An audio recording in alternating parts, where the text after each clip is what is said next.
Pernahkah kamu mendengar desa yang penduduknya dibantai, lalu dilupakan sejarah? Pada 9 Desember 1947, sebuah desa kecil bernama Rawagede di Jawa Barat menjadi saksi bisu salah satu tragedi paling kelam dalam sejarah Indonesia. Pasukan Belanda, yang kala itu sedang berupaya mempertahankan kekuasaan kolonialnya, datang dengan satu tujuan, mencari seorang pejuang republik bernama Lukas Kustario. Tapi alih-alih hanya menangkap satu orang, mereka mengeksekusi hampir semua lelaki desa. Sekitar 431 penduduk nggak bersenjata tewas seketika. Mayat-mayat bergelimpangan di sawah, di depan rumah, dan di jalanan desa. Sayangnya, pembantaian ini nyaris nggak pernah diajarkan di sekolah. Yang lebih memilukan, para perempuan dan anak-anak Rawagede dipaksa menyaksikan suami, ayah, dan saudara laki-laki mereka dieksekusi di depan mata.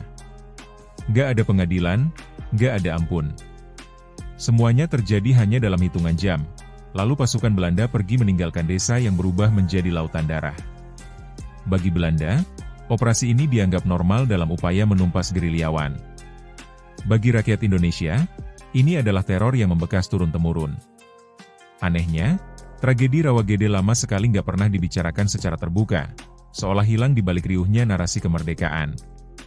Bertahun-tahun kemudian, para penyintas, ibu-ibu yang saat itu masih anak-anak, berjuang menuntut keadilan. Baru pada tahun 2011, pemerintah Belanda secara resmi mengakui pembantaian Rawagede sebagai tindakan ilegal dan menyatakan permintaan maaf. Namun, apa artinya maaf bagi anak-anak yang tumbuh tanpa ayah? Bagi istri yang menua tanpa suami?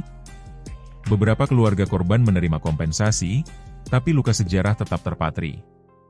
Rawagede menjadi pengingat betapa mahalnya harga kemerdekaan, dan betapa sering korban sejarah dilupakan di buku pelajaran.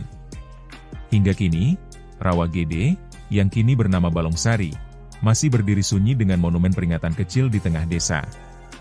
Nggak banyak turis datang, nggak banyak generasi muda yang tahu.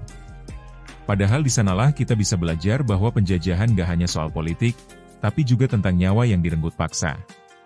Tragedi Rawagede mengajarkan kita bahwa kemerdekaan dibayar dengan darah orang biasa.